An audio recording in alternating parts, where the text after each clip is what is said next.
오늘 말씀은요, 고린도전서 15장 20절에서 14절.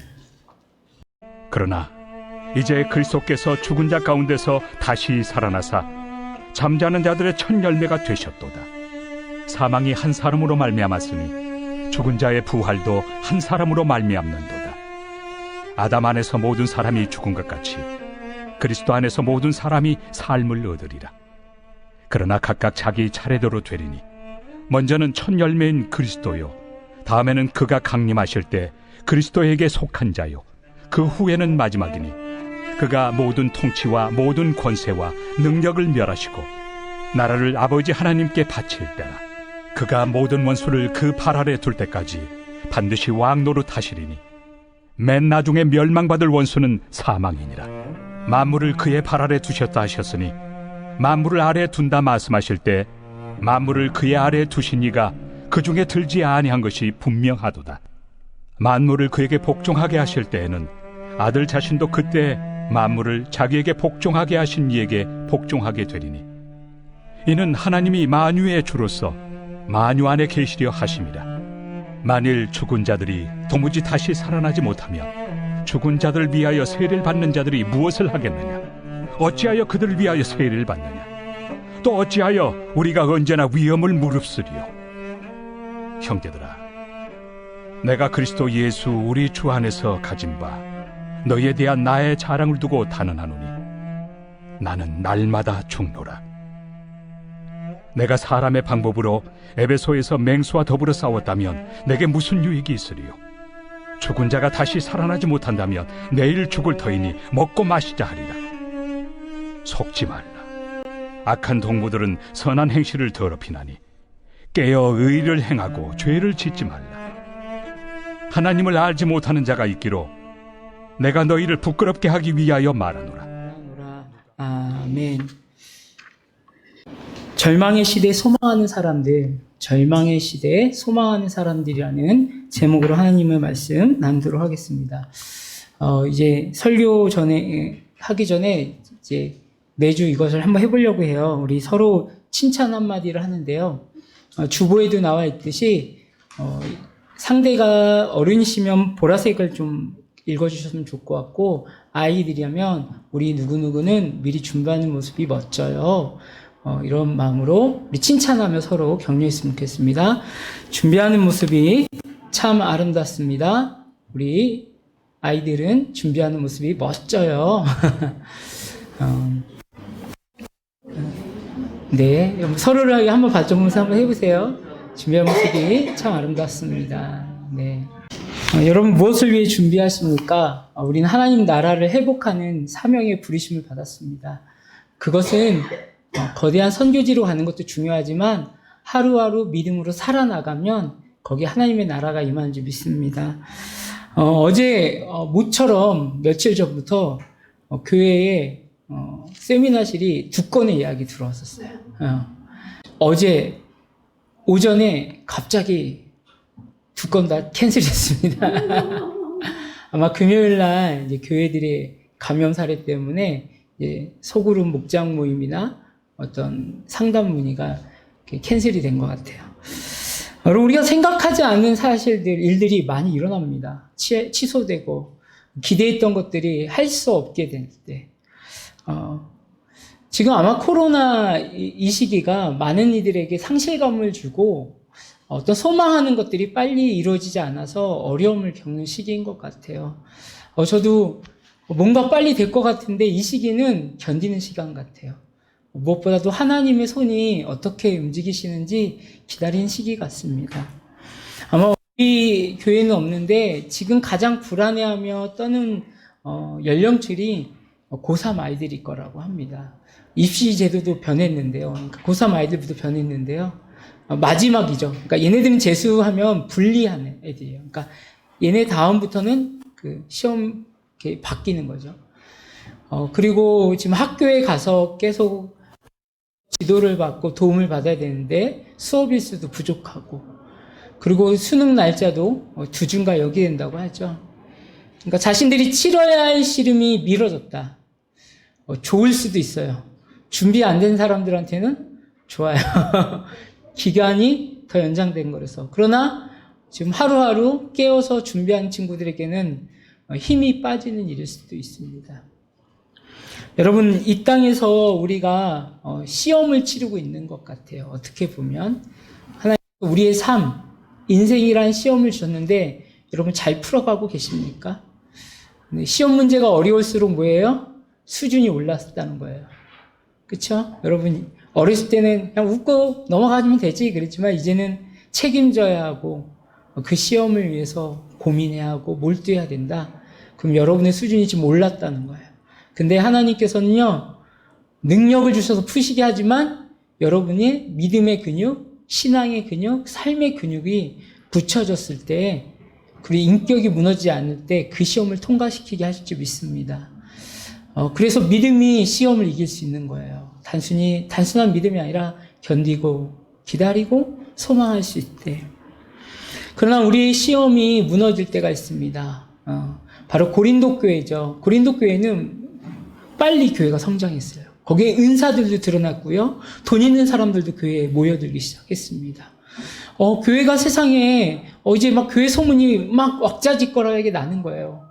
그러니까 교회가 뭐가 된 거예요? 시끄러워진 거예요. 조용한 교회는 문제는 잘 안 생겨요. 근데 고린도 교회의 파당 문제, 말씀에 대한 열심이 있었지만 자신이 원하는 것에 대해 말씀을 골라먹기 시작했고 자신이 옳다는 것을 증명하기 위해서 자신의 은사를 잘못 사용하였고 그리고 다른 사람들에게 자신이 예언하는 모습을 보여주기 위해서 여러분 우리가 큐티 본문에 보면 여자들이 교회에서 잠잠하라는 부분이 좀 여성분들이 읽으실 때 기분 나빠할 수도 있지만 이 고린도 교회 안에서 서로 질서를 지키고 방언하고 예언을 해줘야 되는데 갑자기 여성들이 그때 당시의 전통이었었나 봐요. 머리에 두건을 벗고 갑자기 자기가 하나님께 예언을 받았으니까 내가 예언해 줄 거야. 그래서 기도하기 시작한 거예요.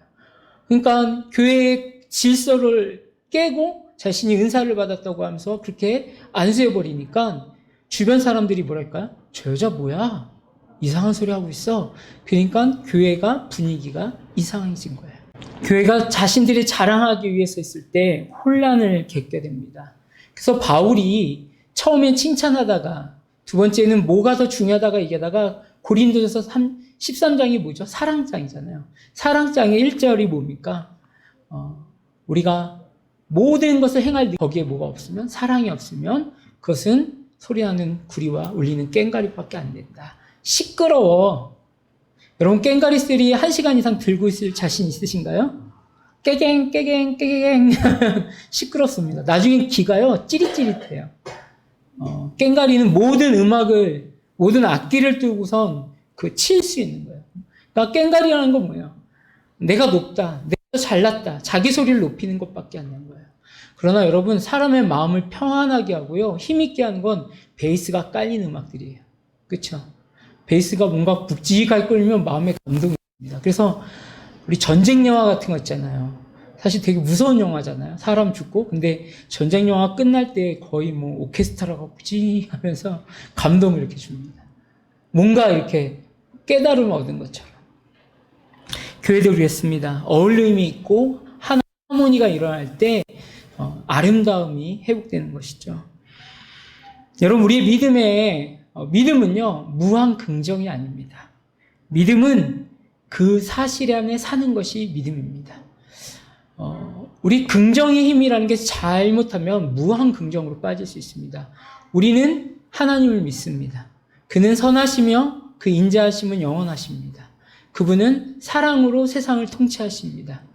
우리는 아무리 내 마음을 바꾼다고 해서 우리에게 옳은 것이 나올 수 없어요. 우리는 하나님의 선하심을 바라보면서 다시 한번 힘을 내는 것이죠. 우리는 사실을 믿습니다. 그 사실의 토대가 말씀으로 기록되었고요. 말씀 한 구절 한 구절 따라서 믿을 때 우리가 세상에 편협하지 않는 바른 믿음이 세워지는 것이죠. 절망의 시대라고 하고 어려움의 시기라고 하는 이 시대에 우리가 어떻게 믿음으로 살 수 있는가? 첫 번째로 한번 같이 읽어볼까요? 시작. 절망의 잠에서 깨어 부활을 소망하십시오. 여러분 절망이 뭘까요? 이미 잘 아시겠지만 절망은 소망의 상실됨을 이야기합니다. 제가 네이버 국어사전을 좀 찾아봤는데요. 바라볼 곳 없게 되어 모든 희망에 끊어버림 또는 그런 상태, 이것을 절망이라고 얘기하고요. 철학, 실존 철학에서 인간의 극한 상황에 직면하여 자신의 유한성과 허무성을 깨달았을 때 정신 상태. 어떻게 보면 절망은요, 우리의 의식이 무너진 상태를 이야기하는 거예요. 냉정하게 얘기하면 우리의 의식이지 하나님의 인도가 절망이 아닙니다. 여러분, 부활을 소망한다. 우리의 의식을 넘어 그분의 사실 안에 참여하는 것입니다. 바울은 아무리 좋은 얘기를 해도 이 고린도 교회가 아닙니다. 그리고 하다 부에 가장 중요한 것을 이야기하겠다 해서 15장에 바로 그리스도의 부활과 성도의 부활에 대해서 이야기합니다. 부활이 뭡니까? 죽었던 것이 살아났다. 죽음이 그 다시 살아남의 권세 앞에 무너지다라는 것이죠. 예수 그리스도께서 부활하셨다. 그것을 설명합니다. 왜요? 부활의 교회 안에 은사는 믿고 신비한 거는 믿지만 부활의 사실에 대해서 믿지 않는 자들이 교회에 오기 시작합니다. 그러니까 그들의 믿음은 뭐냐면 현상이에요. 지금 여기서 일어나는 뜨거운 어떤 변화들이에요. 그러나 정작 그들의 믿음에는 그리스도가 없는 거예요. 여러분, 예수님이 부활하시지 않았다면 지난주에 큐티하신 분도 있겠지만 모든 것이 뭐예요? 헛되다. 만약에 예수 그리스도가 부활하지 않으면 우리의 믿음도 헛되고 우리는 잘못 믿고 있다. 지금 바울은 직설적으로 아주 합니다. 여러분, 우리의 믿음은요, 부활이라는 기반 안에 있습니다. 예수 그리스도가 죽음의 권세를 이기기 위하여 부활하셨고 그 부활이 예수 그리스도에게만 있는 것이 아니라 성도들에게도 있다. 이것이 기독교 신앙의 승리의 신앙입니다. 이렇게 얘기하면 우리가 힘을 내고 아싸 하면 좋은데 매번 상황을 맞이하고 현실을 맞이하면 죽음을 이길 수 있다는 성도들의 신앙이 위축될 수밖에 없습니다. 그래서 바울은 우리에게 20절과 21절의 말을 소망하며 알려줍니다. 한번 같이 한번 읽어볼까요? 시작.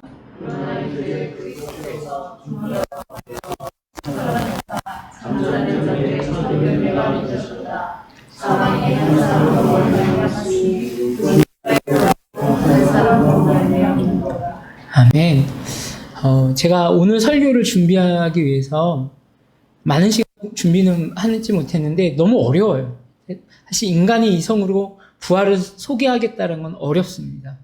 그래서 한국에서 유명한 목사님들의 설교 3편을 이렇게 들어봤는데 그분들의 설교를 들어도 어려워요. 그래서 최대한 제가 묵상을 할 때 그랬어요. 바울의 그 답답한 심정이 이 시대에 이야기했으면 어떻게 표현됐을까? 어려움을 당하고 있는 성도들에게 부활의 소망을 바울이 소개한다면 어떤 심정으로 표현했을까? 그런 마음으로 묵상을 하면서 오늘 설교를 준비했습니다. 최대한 쉽게 할 테지만 어렵도 은혜라고 생각합니다. 그래서 바울은 자신이 썼던 로마서 5장에 가치관을 이야기합니다. 그때 두 사람을 대표해서 이야기합니다. 첫 사람이 누구죠? 아담이죠. 아담은 인류의 첫 사람입니다. 그 인류의 첫 사람이 했던 게 뭡니까? 하나님으로부터 창조되었고 그는 많은 능력을 가졌습니다. 동물을 다스릴 수 있었고 힘이 있었습니다. 그러나 그는 자신의 힘과 누림에 만족하지 못해서 마음 한구터인데 뭐가 되고 싶었어요? 하나님과 같은 지식과 능력을 갖고 싶어 합니다. 그 지식과 능력을 따라가다 보니 아내가 악한 것이 아니라 아내도 미혹된 거죠. 세상의 이야기에 미혹된 거죠. 그 이야기를 듣다 보니까 하나님의 약속을 깨는 일을 저지르게 됩니다. 아담이 우리에게 가르쳐주는 건 뭡니까? 인간의 노력과 열심이 하나님과 관계없다면 그것은 죄다. 끊어질 수밖에 없는 것이다. 그래서 우리를 뭐라고 해요? 아담의 후손이라고 얘기합니다. 그래서요, 인간은 노력에 자기가 드러납니다. 저도 그렇더라고요. 내가 좀 드러났으면 좋겠고 노력한 만큼 서운함이 이렇게 떠오르더라고요. 그게 죄의 습성 때문에 그랬습니다. 아담의 습성이 있었습니다. 그런데 아담의 습성이 인류가 존재하며 계속적으로 번창하고 팽창했습니다. 근데 그것이 없어질 줄 알았지만 선지자를 보내고 많은 인들을 보냈지만 아담의 습성은 없어지지 않았습니다. 그래서 하나님께서 선택한 방법은 아주 과격한 방법입니다. 자신이 직접 내려와야 되겠다. 근데 자신의 가장 사랑한 그 사랑을 보여주기 위해서 자신의 아들이신 자신이 가장 사랑한 예수 그리스도를 보냅니다. 로마서 5장에 얘기했던 것처럼 세상에 아담이 대표되면 세상에 대표되는 회복의 두 번째 아담을 누구라면 예수님을 이야기합니다. 그 예수님이 고난을 감당하시고 하나님의 나라를 위해서 삶을 살아가십니다.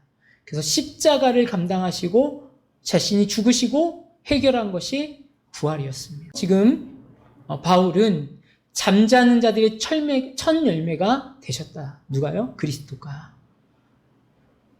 죽을 수밖에 없고 잠잘 수밖에 없고 일어날 수 없는 모든 이들의 유일한 첫 열매. 이제 때가 되어 열매 맺음이 바로 예수 그리스도가 되었다는 것을 이야기합니다. 이 한 사람, 아담으로부터 왔지만 부활도 한 사람, 곧 예수 그리스도를 통해서 이 땅 가운데 왔다.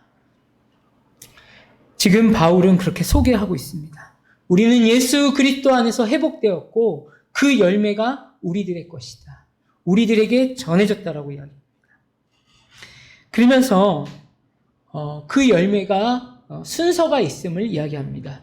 우리 한번 23절 한번 읽어볼까요? 시작. 하지만 각각 차례가 있습니다. 첫 열매이신 그리스도께서 먼저요. 그 다음에는 그리스도께서 재림하실 때 그리스도께 속한 자들입니다. 오늘 바울은요, 영의 부활과 몸의 부활을 이야기합니다. 이 15장 후반 부분은요, 오늘 큐티하신 분도 있겠지만 몸의 부활에 대해서 이야기합니다. 제가 좀 쉽게 얘기하면 우리가 죽어서 천국 갑니다. 그리고 예수 그리스도께서 재림하시고 나서 우리의 육신이요, 우리의 생각했던 이성을 넘어서요, 부활을 하게 됩니다. 이 구절을 잘못 이해하는, 29절을 잘못 이해하는 분들이 이단성이 있는 사람, 화장하면 안 된다. 수술하면 안 된다. 왜요? 우리의 시체가 훼손이 되면 부활 때 그렇게 된다. 근데 그거는 잘못된 거고요. 이것은 바울이 이야기했지만 가장 완벽한 하나님의 기쁨의 모습으로 부활한다는 것이죠. 저도 키도 한 10cm 더 크고 안경도 벗고 아마 그런 모습이 될 수도 있습니다. 성경에 나와 있지 않지만 가장 완벽한 주님의 그 회복한 나라에서 누릴 수 있는 모습으로 우리가 회복됨을 이야기하고 있습니다. 우리 28절을 한번 읽어보겠습니다. 시작.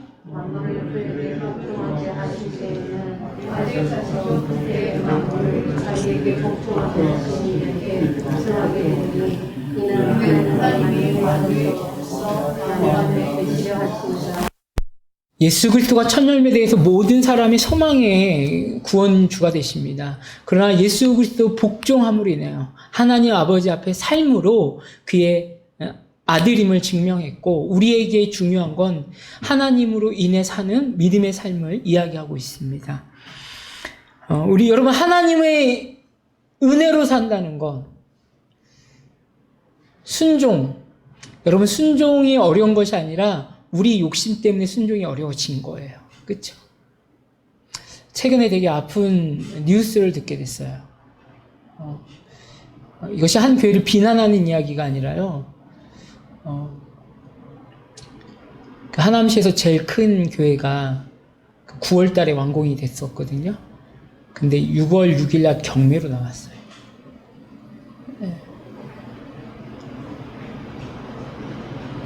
예. 성안교회 앞에 있는 교회. 예. 그러니까 얼마나 그 교회를 세우려고 노력했겠습니까? 근데 지금 이제 코로나 이제 한 5개월 맞고 있잖아요. 건반. 그러면은 코로나가 이제 1년이 되고 2년이 되면 그런 일들이 산발적으로 일어나지 않을까. 저는 여러분 그 인류에 보면요. 가장 먼저 멸종된 게 큰 동물들이에요. 그렇죠? 왜 환경에 적응하지 못하게 되는 거거든요. 자금이 중요하다 보다 욕심으로 이렇게 잘못된 것을 계속 세워나가면 무너지게 될 수밖에 없다는 것이죠. 교회의 본질은 하나님 아버지로 인해부터 살아가는 믿음의 삶인지 믿습니다. 지금 바울이 이 고린도 교회를 이야기하면서 하나님의 주권이 있는 교회, 예수 그리스도의 생명이 있는 교회를 이야기하고 있는 거예요. 스토리 교회, 또한 여러분의 가정의 주권이 누가 있어야 돼요? 하나님이 되셔야 됩니다. 많은 분들이 자녀 양육을 하다 교회를 떠나고 실패하게 되는 경우를 간혹 보게 돼요. 근데 그분들의 특징들을 보면 자녀를 성공시켜야 되겠다. 인류대학, 또한 사자로 끝내는 직업을 만들겠다 하다 보니까 그것이 기도 제목이 돼요. 근데 저는 나쁘지 않다고 하지만 그것만이 답이라고 생각을 할 때 그게 되지 않고 그 자녀도 신앙이 잘 성숙되지 않을 때 그 가족이 그냥 신앙이 무너지는 것을 이렇게 보게 됩니다. 여러분, 그 옆에 있는 자녀들이 뭐가 돼야 돼요? 여러분이 원하는 것이 되면 안 됩니다. 하나님이 원하시는 사람이 되었으면 좋겠습니다. 근데 하나님은 여러분보다 완벽하십니다. 가장 좋은 길로 인도하실 줄 믿습니다. 그게 믿음입니다. 봄이랑 여름이 요한 요셉이는 가장 좋은 사람이 될 거예요. 네, 지금은 과정입니다. 주영이 돼요. 하나님이 기뻐하는 가장 좋은 사람, 순종하는 사람이죠. 하나님의 부르심에 반응하는 사람. 그러나 잠자는 자들, 죽은 자들은 뭡니까? 아무것도 할 수 없습니다. 욕심이 눈을 가리고 사단의 괴계가 우리를 흔들면 우리는 아무것도 없습니다. 그걸 바울은 영적인 죽음이라고 이야기합니다.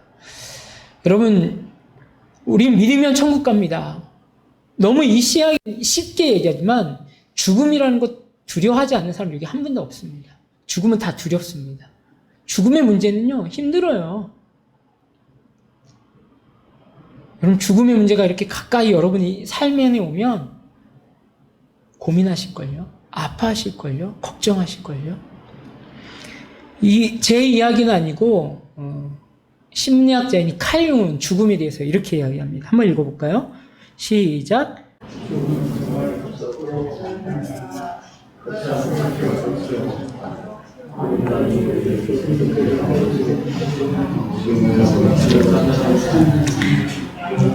저는 관계의 희망이 조금도 존재하지 않는다. 모든 다리가 일격에 이 모든 다리는 건 관계를 이야기합니다. 이 심리학자가 이야기하는 건 심리적인 부분을 넘어서 관계적인 것, 영적인 부분들을 이야기하는 거예요. 죽음은 모든 것의 단절을 이야기하는 것이죠. 이것은 이 세상을 떠나는 죽음도 있지만 지금 이 칼 융은 인간의 그 하나의 죽음에 대해서 이렇게 풀어서 쓰는 거예요. 여러분, 이런 일들이 일어나면 참 마음이 아플 거예요. 우리가 복음으로요, 우리 그 예수영접 모임 하신 분들은 알겠지만 3번의 인생이 있다 이렇게 이야기하죠. 이미 여러분은 한 번의 죽음을 경험하셨을 겁니다. 아니, 그것이 부활로 탄생이 됐죠. 바로 부모님의 사랑으로 10달 동안의 뱃속에서 태어났습니다. 근데 여러분, 뱃속에서 셋째 딸 됐을 때 기억이 있는 분 있으세요? 내가 엄마 뱃속에서 한 셋째, 넷째 달에 이런 추억이 있다. 엄마가 무슨 음식을 먹었다. 하나도 기억나지 않습니다. 그쵸? 그런데 사실은 뭐예요? 내가 어머니의 뱃속에서 있었다. 그리고 그 10달은 뭐를 준비해요? 앞으로 짧으면 90, 길면 120세 살 우리 인생의 준비라고 했습니다. 지금 이것을 이생이라고 하죠. 이생은 우리 아주 태어난 아기서부터 하나님 나라 가기 전까지의 우리의 삶의 이야기죠. 지금 삶의 이야기를 반 정도 쓰신 분도 있고 한 4분의 3 정도 쓰신 분도 있고 아직 10분의 1도 안 쓰는 사람들이 있을 겁니다. 그러나 지금 이 시간은 누구에게나 비슷하게 주셨다는 거예요. 그래서 믿음은 뭐냐면 이 인생을 가치 있게 사는 거예요. 아멘. 어렵지만 힘들지만 잘 이겨내는 것입니다. 그리고 나서 우리의 육신의 힘이 다하고 이게 질병이 왔을 때 가는 곳이 어디예요? 영원한 생명인 하나님의 나라입니다. 죽은 것 같지만 하나님의 나라에는 부활이 있습니다. 소망이 있습니다. 영적인 소생이 있습니다. 근데 그 영적인 그곳에 하나님 나라에서는 이 생의 어려움이 아닌 하나님이 주신 기쁨이 있다라는 것이죠. 그래서 바울은 이 죽음을 단순한 육체의 죽음을 넘어서 부활을 꿈꾸는 죽음이라고 이야기합니다. 네, 절망을 소망할 수 믿음. 두 번째, 우리 한번 읽어볼까요? 시작. 날마다 죽는 이유는 부활을 경험하기 위해서입니다. 아멘. 날마다 죽는다. 그러면 바울이 정말 어떤 영화처럼 막 반복해서 죽는 그런 걸까요? 바울이 이야기하는 죽음은 인간적인 야망, 자신의 나라, 자신의 의를 이야기하는 거예요. 이것을 조금 어려운 이야기로 자기부정, 자아부정을 하는 것이죠. 우리 29절, 30절을 계속 읽겠습니다. 시작. 죽은 자들이 다시 살아난 일이 없다면 죽은 자들을 위해 대리로 세례를 받는 일은 왜 세례를 받는 것입니까? 죽은 사람들이 도무지 살아나지 않는다면 그 사람들이 죽는지 위해서 침례를 받는 이유는 무엇입니까? 우리의 경우는 어떻습니까? 우리는 무슨 이유로 매 순간 위험에 처한단 말입니까? 네, 이 29절이요. 기독교 난제 구절로 이렇게 소개하고 있습니다. 그럼 죽은 자를 위해서 세례를 줘야 되느냐? 무슨 이 말도 안 되는 우리가 예수 그리스도를 믿고 고백하는 사람들이 세례를 받는 거잖아요. 근데 저도 이 구절에 대해서 여러 책들을 찾아봤는데 어느 주석은요 일부러 이 부분을 스킵을 해요. 그러니까 다루기 힘든 거예요. 그리고 양심 있는 분들은 엄청 많이 얘기하는데 어느 거라고 얘기하기 힘들다. 근데 그나마 가장 역사적 추론을 해서 가장 근접한 게 뭐냐면 이교도들의 신앙을 이야기하는 거예요. 이교도들의 신앙. 이교도들이 죽은 자들 위한 어떤 예식들, 의식들 그런 것을 이야기합니다. 저도 이 구절이 잘 이해가 안 되고 어떻게 설명을 해야 될까 하는데 제가 예전에 어느 절에 갔었어요. 그 부처님 오시는 날 다 되어서 지나서군요. 한 주 지나고 나서 어느 절에 갔었는데요. 그 절에 가니까 제가 그 바깥에서 이렇게 보다가 어렸을 때 한번 구경 간 적이 있는데 그 불상이 있고 뭐 이렇게 그 안에까지 들어가 본 적은 처음이었어요. 그래서 작년에 들어갔는데 그 안에 들어가니까 이런 것들이 있더라고요. 그럼 절 그 불상이 있고 그 벽 쪽으로요. 그러니까 불상이 있고 거기 대웅전이라고 하죠. 거기 보면 중요한 이 포지션에 영혼 결혼식 해가지고 이렇게 걸려 있더라고요. 영혼 결혼식을 왜 해요? 이 생에서 억울한 거 저 세상 가서 풀어주려고. 다시 이 여자분은 여러분이 아는 분이라서 제가 가렸습니다. 연예인이에요.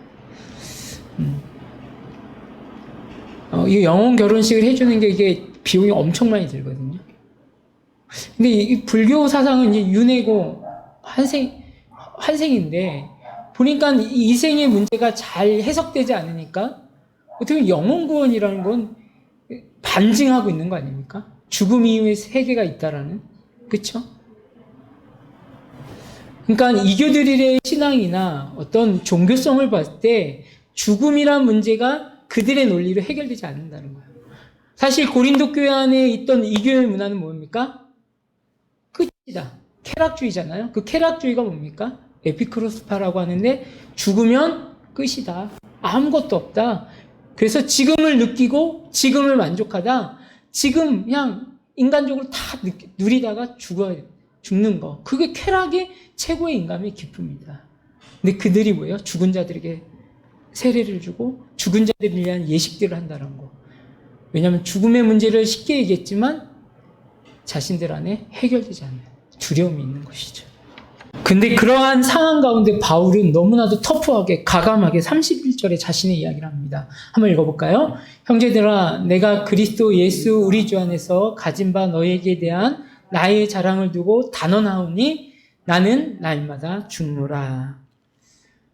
다른 사람에게 죽음은 두려운 일이었지만 바울은 나는 날마다 죽노라 이야기합니다. 이 날마다 죽는 건 인간적인 것입니다. 자신의 뜻을 내려놓을 수 있다는 거예요. 하나님의 나라의 회복을 위해서 자신의 방법을 내려놓을 수 있는 거예요. 왜냐하면 예수님도 그렇게 하셨거든요. 여러분, 가족이 세워지는 방법이 어떤 걸까요? 사람은요, 자기가 옳은 것을 자꾸 가리키려고 하는 관성이 있대요. 습성이 있다는 거예요. 그게 반복되면 잔소리가 되는 거고, 그것을 안에서 폭력을 가하면 학대가 되는 것이죠. 가족과 교회와 사회에는 죽는 사람들이 필요합니다. 그 죽는다는 게 못합니다가 아니라 의에 대해서 목마름을 갖고 살아가는 단언한 사람들이 있어야 되는 것이죠. 어떻게 보면 사랑은요, 내가 맞으니까 나를 따라와가 아니라 그 사람을 지켜주고 견뎌주고 기다려주는 것이 아닌가. 고린도서전서 13장에 이야기했던 것처럼 사랑은 뭡니까? 어떤 대상을 놓고 계속적으로 반복적으로 이해해주고 온유하고 기다려주고 져주는 일이었습니다. 지금 바울은 교회들을 품으면서 자신의 사역을 보면서 내가 날마다 죽노라 얘기하는 건 나의 의는 내려놓고 오직 그리스도의 의만 살아나기를 위해 죽는 것을 이야기합니다. 근데 우리의 의는요, 밟히면 자존심이 상합니다. 그래서 안 굽히려고 합니다. 저로도 기분 나쁜 것들을 이렇게 회상해보면 내가 틀렸다고 하는 것들, 저에게 저항할 때 기분이 나쁘더라고요. 그러한 주님의 가치와 삶을 따라가는 제자들에게 예수님께서는 마태복음 13장 23절과 25절에 이렇게 이야기합니다. 한번 같이 읽어볼까요? 시작. 예수께서 돌이키시며 베드로에게 이르시되 사탄아 내 뒤로 물러가라. 너는 나를 넘어지게 하는 자로다. 내가 하나님의 일을 생각하지 아니하고 도리어 사람의 일을 생각하노라. 이에 예수께서 제자들에게 이르시되 누구든지 나를 따르거든 자기를 부인하고 자기 십자가를 지고 나를 따를 것이니라. 누구든지 하나님의 나라를 회복하기 위해선 자신의 십자가를 지고 자신의 의로움이 아니라 하나님의 의로움을 보면서 나를 따르라고 이야기합니다. 그러면서 25절에 이야기합니다. 바울이 이야기했던 죽음이 이것이었습니다. 누구든지 제 목숨을 구원하고자 하면 잃을 것이요 누구든지 나를 위하여 제 목숨을 잃으면 찾으리라. 바울이 날마다 죽을 수 있던 힘은 자신의 욕심을 내려놓고 하나님 나라를 경험했던 것은 자기가 죽어보니까 하나님의 나라가 세워진 걸 경험했다는 거예요. 그래서 그 죽음이 힘든 것이 아니라 기쁨이 됐을 것이죠. 저는 사실 일주일 동안 이 말씀 묵상하면서 그래, 내 뜻대로가 아니라 하나님 대로는 교회가 세워지겠구나. 내 방법이 틀린 것이 어떻게 보면 맞겠구나라는 생각을 하게 됩니다. 그러면 진짜와 가짜의 차이는 뭘까요?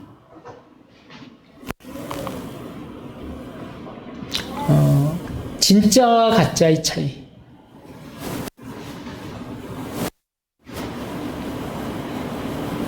고난입니다. 고난이 오면 진짜는 자신의 가치를 드러내고요. 가짜는 무너지게 되어 있습니다. 고난이 유익이 없는 것이 아니라 내가 진짜인지 가짜인지 나를 돌아보게 합니다. 그래서 진짜는 망치로 때렸을 때 버티는 거고요. 가짜는 깨지는 거예요. 어제 한 형제가 저에게 찾아왔어요. 이제 천안으로 이제 회사가 발령이 나서 가족이 모두 이사를 갔습니다.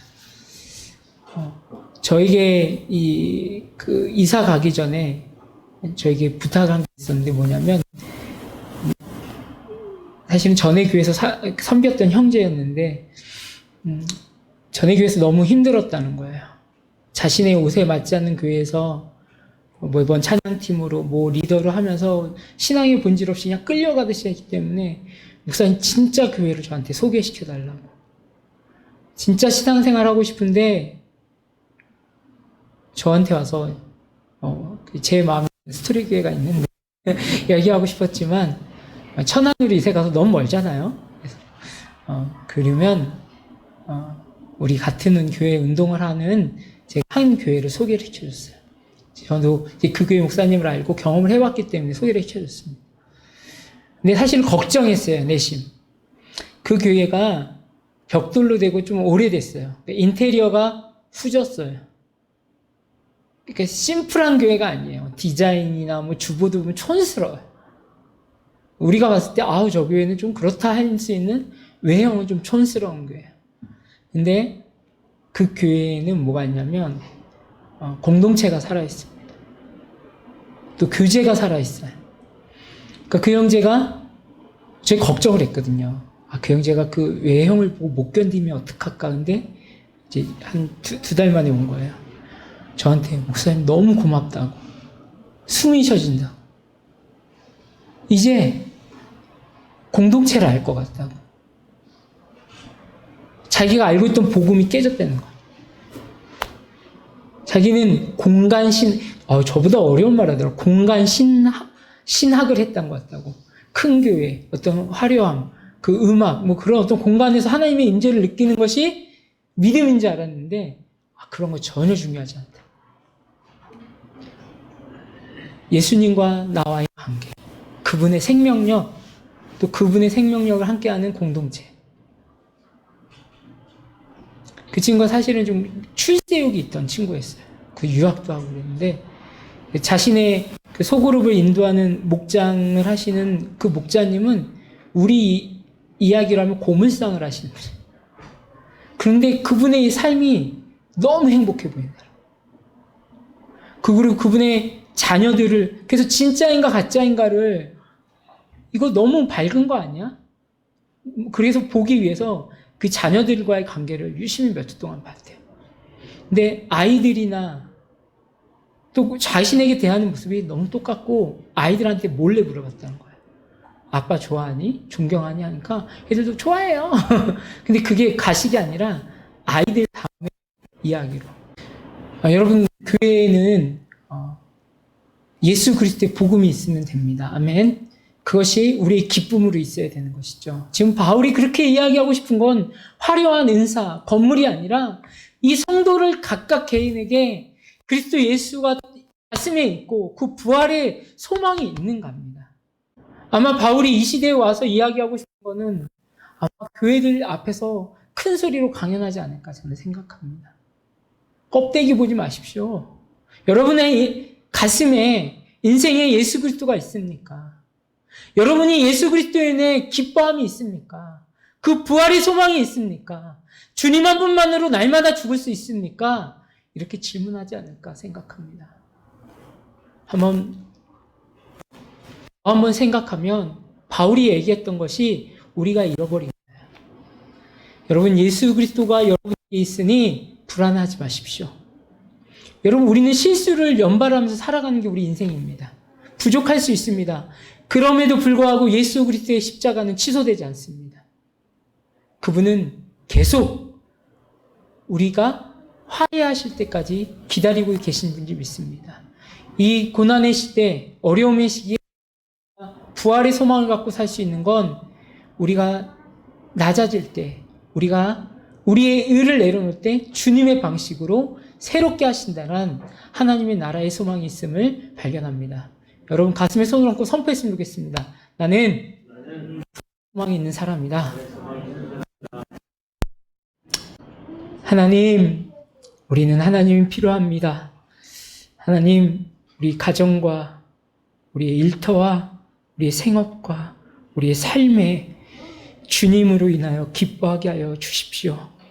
주님, 아픔의 문제에 주의 성령께서 주관하여 주시고 치료하여 주시고 깨끗게 하시고 일어나게 하여 주시옵소서. 지금은 우리의 죄를 용서하신 예수 그리스도의 구속의 은혜와 하나님 아버지의 지극하신 사랑하심과 성령님의 교제 교통하심이 이곳에 머리 숙여 기도한 믿음의 식구들과 이들의 가정들과 이들의 일터와 생활 가운데 있기를 주님의 이름으로 축원하옵나이다.